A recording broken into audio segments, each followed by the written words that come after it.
Lupus হৈছে এবিধ যিটো ফুল যিটো নাম হৈছে যিটো গোটেই এটা লুপাছটো হৈছে সংক্ষিপ্ত নাম। এটা হৈছে এচএলই বুলি কোৱা হয়। এচএলই মানে চিষ্টেমিক লুপাছ এৰিথমেট'ছাছ। ইউ এবিধ অটোইমিউন ৰোগে হয়। ইমিউনিটিৰ লগতে এইটো এটা তাৰতম্য বা খেলি মেলি হৈ সৃষ্টি হোৱা এবিধ ৰোগ। ঠিক তেনেকৈ ৰিউমেটইড আৰ্থ্ৰাইটিছৰ নিচিনা এইবিধ ৰোগো আমাৰ ইমিউনিটি, তাৰ লগতে আমাৰ এনভাইৰনমেণ্টেল কজ, জেনেটিক কজ বা কিছুমান হৰমনেল কজৰ কাৰণেও হোৱা দেখা যায়। আৰু এইবিধ ৰোগো মহিলাৰ ক্ষেত্ৰত হোৱাৰ প্ৰৱণতাটো বেছি পুৰুষৰ তুলনাত। আৰু সাধাৰণতে ৰিপ্ৰডাক্টিভ এজ গ্ৰুপ বুলি যিটো কয়, 15 বা 20ৰ পৰা 40 ইয়াৰ্ছ মানৰ ভিতৰত মহিলাখিনিত প্ৰায় বা বেছিকৈ হোৱা দেখা যায় এইবিধ ৰোগ, এচএলই ৰোগবিধ। লুপাছৰ আপোনাৰ প্ৰকাৰ বুলি ক'লে লুপাছ চিষ্টেমিক লুপাছ এৰিথমেট'ছাছ এবিধে ৰোগ, কিন্তু তাৰ স্কিন ইনভলভমেণ্ট থাকে, স্কিনৰ ইনভলভমেণ্ট হোৱা দেখা যায়। কিছুমান ব্যক্তিৰ গাল দুখন ৰঙা পৰি যোৱা দেখা যায় যেতিয়া ৰ'দত ওলাই তেওঁ, বা এনেও থাকে কেতিয়াবা গাল দুখন ৰঙা পৰি যোৱা দেখা যায়, যেনেকুৱা আমাৰ পখিলাৰ পাখি দুখন যেনেকুৱা তেনেকুৱা হয় ৰঙা দুইফালে গালত। সেইটোক আমি এটা নাম আছে একিউট কিউটেনিয়াছ লুপাছ এৰিথমেট'ছাছ বুলি কয়। বা কেতিয়াবা চুলিবোৰ সৰি যোৱা দেখা যায়, চুলিবোৰৰ মাজে মাজে ঘাঁ হোৱা দেখা যায়, পিঠিত ঘাঁ হোৱা দেখা যায়। সেইবোৰ বেলেগ বেলেগ SCLE বা DLE, ডিস্কইড লুপাছ এৰিথমেট'ছাছ। তেনেকুৱা বিভিন্ন ধৰণৰ স্কিন ইনভলভমেণ্টৰ সহায়ত লুপাছবিধক বেলেগ বেলেগ বুলি কোৱা হয়, স্কিন ইনভলভমেণ্টৰ ওপৰত ডিপেণ্ড কৰি। কিন্তু অভাৰঅল যিটো টাৰ্ম আছে সেইটো আমি চিষ্টেমিক লুপাছ এৰিথমেট'ছাছ বুলিয়ে কওঁ, কাৰণ ই এবিধ মাল্টি চিষ্টেম ডিজিজ হয়। অকল এটা চিষ্টেমতে ই এফেক্ট নকৰে। যেনেকৈ ৰিউমেটইড আৰ্থ্ৰাইটিছো অকল গাঁঠিৰ বিষে নহয়, ই যদি ৰোগবিধক ধৰা নাযায় যেনেকৈ ই বেলেগ বেলেগ অংগত এফেক্ট কৰিব পাৰে, সেই এচএলইও ঠিক তেনেকুৱাই। ই এবিধ অটোইমিউন মাল্টি চিষ্টেম ডিজিজ হয়, যিটোৱে দেহৰ বিভিন্ন অংগত প্ৰভাৱ পেলোৱা দেখা যায়। লুপাছৰ কাৰণবোৰ সেইটোৱে, অটোইমিউন কাৰণ, কোনো স্পেচিফিক কাৰণ নাই। যিকোনো ইনফেকশ্যন এটাও হ'ব পাৰে, আগতে যদি কোনো ব্যক্তিৰ হৈছিল সেইটোৱেও কেতিয়াবা লুপাছ হোৱাত সহায় কৰিব পাৰে। কিছুমান ড্ৰাগ ইনডিউচ লুপাছো থাকে, কিছুমান মেডিচিনৰ সহায়তো, টিবিৰ কিছুমান মেডিচিন আছে, সেইবোৰেও কেতিয়াবা লুপাছ ৰোগৰ সৃষ্টি কৰা দেখা যায়। কিন্তু সেইবিধ ৰোগ সাধাৰণতে মেডিচিনটো বন্ধ কৰি দিয়াৰ পিছত নিজে নিজে কমি যায়। তাৰ উপৰিও genetic factor, environmental factor, hormonal, ফিমেলখিনিত যেনেকৈ এষ্ট্ৰজেন হৰমন আছে, এষ্ট্ৰজেন হৰমনবিধৰ পুৰুষৰ টেষ্টষ্টেৰণৰ তুলনাত এষ্ট্ৰজেন হৰমনবিধৰ লুপাছ ৰোগ কৰাৰ প্ৰৱণতাটো বেছি। সেইকাৰণে ফিমেলৰ ক্ষেত্ৰত বা মহিলাৰ ক্ষেত্ৰত লুপাছ ৰোগবিধ হোৱা প্ৰৱণতাটো অলপ পুৰুষতকৈ বেছি। গতিকে এইটো এবিধ অটোইমিউন ৰোগ, মাল্টি চিষ্টেম। তাৰ কোনো স্পেচিফিক কাৰণ নাই যে এইটো কাৰণতে হয়, এইবিধ অটোইমিউন কণ্ডিশ্যন, ইমিউনিটিৰ লগতে খেলি মেলি হৈ সৃষ্টি হোৱা এবিধ ৰোগ। লুপাছৰ লক্ষণবোৰ যদি আমি চাওঁ, তেতিয়া ই কম বয়সতে দেখা দিয়ে। যেনেকুৱা ক'লো মই, 20 বা 20 বছৰৰ পৰা 40 ইয়াৰ্ছৰ ভিতৰত। আৰু প্ৰথমতে আপোনাৰ হাতৰ বিষ থাকিব পাৰে, জইণ্ট পেইন থাকিব পাৰে, চিমিলাৰ আপোনাৰ ৰিউমেটইড আৰ্থ্ৰাইটিছত যেনেকুৱা গাঁঠিৰ বিষ হয়, ৰেষ্ট ল'লে গাঁঠিৰ বিষ বাঢ়ি যায়, কাম কৰিলে অলপ কমে, তেনেকুৱাও থাকিব পাৰে বহুত দিনলৈ ৰোগী লয়। তাৰ লগতে চুলি সৰিব পাৰে, বহুতৰে চুলিবোৰ সৰি যোৱা দেখা যায়। মুখৰ ভিতৰত প্ৰায় ঘাঁ হৈ থাকিব পাৰে, শুকাব, ঘাঁ হ'ব, তেনেকুৱা হৈ থকা দেখা যায়। গাল দুখন যেনেকৈ ক'লো মই, পখিলাৰ পাখিৰ নিচিনা, ৰ'দত ওলালে গাল দুখন ৰঙা হৈ উঠা দেখা যাব পাৰে। হাতৰ যিবোৰ আঙুলি আছে, আঙুলিৰ কেতিয়াবা ৰং সলনি হোৱা দেখা যায়।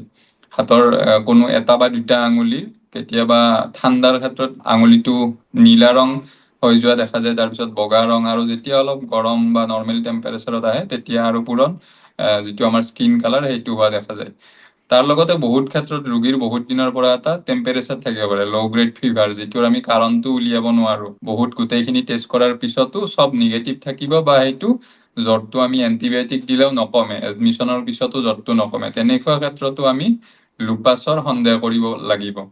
জ্বৰৰ লগতে ৱেইট কম থাকিব পাৰে, কাহ থাকিব পাৰে, কেতিয়াবা কাহৰ লগত তেজ ওলাব পাৰে। গতিকে বিভিন্ন লক্ষণ লুপাছত থাকিব পাৰে। আৰু কেতিয়াবা কিডনী ইনভলভমেণ্টটো অলপ বেছি হয় লুপাছত, কিডনী ৰোগৰ। গতিকে কেতিয়াবা ৰোগীৰ পেচাবৰ লগত তেজ যাব পাৰে।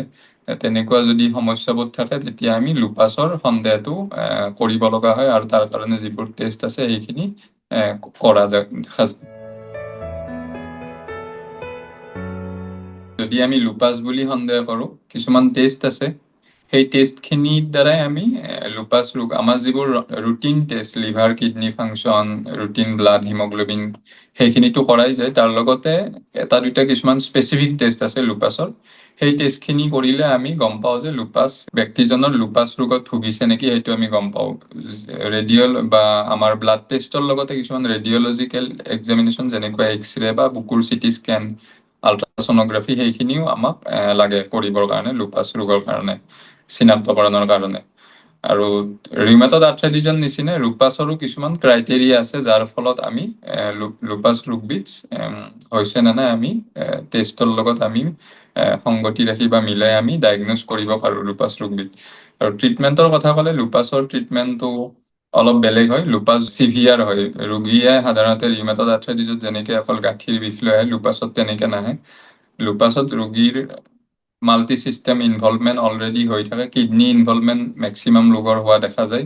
ডায়েগন'চিছৰ সময়তে দেখা যায় বহুত ৰোগীৰ কিডনীৰ অলৰেডি এফেক্ট হৈ যায়। গতিকে তেনেকুৱা ক্ষেত্ৰত আমাৰ ট্ৰিটমেণ্ট প্ৰক্ৰিয়াটো অলপ বেলেগ ৰোগীতকৈ, যিটো মানে আৰ্থ্ৰাইটিছৰ, ৰিউমেটইড আৰ্থ্ৰাইটিছ বা যিবোৰ গাঁঠ, সেইবোৰ ৰোগতকৈ অলপ বেলেগ হিচাপত কৰিব লগা হয়। যদি ৰোগীৰ বেছি কণ্ডিশ্যন অলপ কেতিয়াবা চিৰিয়াছ হৈও অহা দেখা যায় হস্পিটেললৈ, তেনেকুৱা ৰোগীক এডমিশ্যন কৰা দেখা যায়। আৰু লগতে কিছুমান ইনজেকশ্যনছ আছে, সেইবোৰ দি প্ৰথম অৱস্থাত ৰোগীক ষ্টেবল কৰা হয়, আৰু তাৰপিছত ষ্টেবল হোৱাৰ পিছত অৰেল মেডিকেশ্যনত ৰোগীক ৰখা হয়। আৰু সময়ে সময়ে এটা ৰেগুলাৰ ৰিভিউ বা চেকআপ চলি থাকে। লুপাছ যিহেতু এবিধ অটোইমিউন মাল্টি চিষ্টেম মানে ই বিভিন্ন অংগ পতংগত এফেক্ট কৰিব পাৰে। যেনেকে মই ক'লো যে লুপাছ ডায়েগন'চিছ বা লুপাছ ধৰা পৰোতেই বহুত ৰোগীৰ 80 to 90% ৰোগীৰ কিডনী অলৰেডি ইনভলভমেণ্ট হোৱা দেখা যায়। আৰু যদি ৰোগবিধ বহুত দিনলৈ থাকে, কেতিয়াবা বহুত ৰোগীৰ জ্বৰ হৈ আছে, কাহ হৈ আছে, তেনেকুৱা মেডিচিনবোৰ লৈ থাকে, আৰু তাৰ ফলত ৰোগবিধ লাহে লাহে বাঢ়ি গৈ থাকে। তেনেকুৱা ৰোগীৰ ক্ষেত্ৰত বেলেগ বেলেগ সমস্যা দেখা যায়, যেনেকৈ স্কিনৰ সমস্যা আহিব পাৰে, লগতে চকু আহিব পাৰে, কিডনীৰ লগতে লাংছ ইনভলভমেণ্ট হ'ব পাৰে, যিটো ব্ৰেইনৰ এফেক্ট হ'ব পাৰে, কেতিয়াবা ষ্ট্ৰোক হোৱাও দেখা যায় আনকি লুপাছ ৰোগীৰ, যদি বহুত দিনলৈ ৰোগটো ধৰা নপৰাকৈ আছে বা ট্ৰিটমেণ্ট ডিছকণ্টিনিউ হৈ আছে, ভালকৈ চিকিৎসাটো হোৱা নাই, খেলি মেলি হৈ আছে, মাজতে ডিছকণ্টিনিউ হৈ আছে ট্ৰিটমেণ্ট, তেনেকুৱা ৰোগীৰ কেতিয়াবা লুপাছ ৰোগীৰ ষ্ট্ৰোক হৈ অহাও দেখা যায়। গতিকে ই বিভিন্ন চিষ্টেমত এফেক্ট কৰে। জইণ্ট পেইন হিচাপত ষ্টাৰ্ট হয় বা বেলেগ বেলেগ কিছুমান চিমটমত, কিন্তু ট্ৰিটমেণ্ট যদি নহয় বা ট্ৰিটমেণ্ট আধৰুৱা হৈ থাকে, ভালকৈ চিকিৎসা পৰামৰ্শ নলয়, তেতিয়া multiple system, kidney, heart, lungs, eye, চকু বা আমাৰ স্কিন, যিকোনো অৰ্গেনত প্ৰভাৱ পেলোৱা দেখা যায় লুপাছ ৰোগে। লুপাছৰ বিভিন্ন ট্ৰিটমেণ্ট আছে। সেইটো ষ্টেজ ৱাইজ দিয়া যায়, কেনেকুৱা কণ্ডিশ্যনত ৰোগীবিধ আছে বা কেনেকুৱা তেওঁৰ অন্য ব্লাডৰ পেৰামিটাৰ্ছ বা তেওঁৰ কি কি সমস্যা হৈ আছে, সেইটোৰ ওপৰত ডিপেণ্ড কৰিহে ট্ৰিটমেণ্টবিধ দিয়া যায়। আৰু যদি কোনো মহিলাৰ প্ৰেগনেন্স হৈ আছে, প্ৰেগনেন্সিৰ ক্ষেত্ৰতো এই ৰোগবিধ থাকে, কিছুমান মহিলা প্ৰেগনেন্সিৰ ক্ষেত্ৰতো ৰোগবিধ হৈ থকা দেখা যায়, তেনেকুৱা ক্ষেত্ৰত আৰু ট্ৰিটমেণ্টখিনি বেলেগ বেলেগ হয়। মহিলা আৰু শিশুৰ কাৰণে যিখিনি ট্ৰিটমেণ্ট আছে, গতিকে ট্ৰিটমেণ্ট বেলেগ বেলেগ আছে, আৰু সেইটো ডিপেণ্ড কৰে কি কি তেওঁৰ অংগ পতংগত এফেক্ট হৈছে, কেনেকুৱা তেওঁ ট্ৰিটমেণ্টত ৰেছপন্স কৰিছে, আগত কিবা ট্ৰিটমেণ্ট লৈ আছিলে নেকি, নে এইবাৰ নতুনকৈ ধৰা পৰিছে ৰোগবিধ, সেই গোটেইখিনিৰ ওপৰত নিৰ্ভৰ কৰি ট্ৰিটমেণ্টটো ডিচাইড কৰা যায়। লুপাছ ৰোগবিধ যদি সময়মতে চিকিৎসা কৰা যায়, তেতিয়া ৰোগীয়ে নৰ্মেল লাইফ জীয়াব পাৰে, তাত কোনো একো নাই। কিন্তু অন্য সকলো বেমাৰৰ নিচিনাই লুপাছৰ ক্ষেত্ৰতো যিটো আমি হেল্ডি লাইফষ্টাইল বুলি যিটো কয়, যিবোৰ আমাৰ বেলেঞ্চ ডাইট আছে, ঘৰৰ যিবোৰ খানা, বাহিৰৰ যিবোৰ জাংক ফুড, তেনেকুৱাবোৰ নোখোৱা বেছি ভাল, বা আমাৰ যিখিনি ৰেগুলাৰ এক্সাৰচাইজ, সেইখিনি কৰি থাকিলে ভাল। আৰু যিটো ডক্তৰৰ পৰামৰ্শ মতে চবতকৈ দৰকাৰী, যিটো ৰেগুলাৰ চেকআপ বা যিখিনি মেডিচিন তেওঁ লৈ আছে, সেইখিনি যাতে তেওঁ ডক্তৰৰ পৰামৰ্শ মতে কণ্টিনিউ কৰি থাকে। এনেকুৱা নহয় যে বেমাৰবিধত তেওঁ লক্ষণ বহুত দিনলৈ পোৱা নাই, কমি গৈছে, নিজাকৈ মেডিচিনখিনি বন্ধ কৰি থ'ব নালাগে। ডক্তৰৰ পৰামৰ্শ লৈহে, যদি ডক্তৰে কৈছে যেনেকে, সেইমতে পৰামৰ্শ লৈ মেডিচিনখিনি বন্ধ যদি কৰিব কৈছে, বন্ধ কৰিব লাগে। কিন্তু নিজে মেডিচিনখিনি বন্ধ কৰিব নালাগে। আৰু হেল্ডি লাইফষ্টাইল এটা মেইনটেইন কৰা খুবেই দৰকাৰী, এক্সাৰচাইজ আৰু খোৱা খানা পিনা এইখিনি।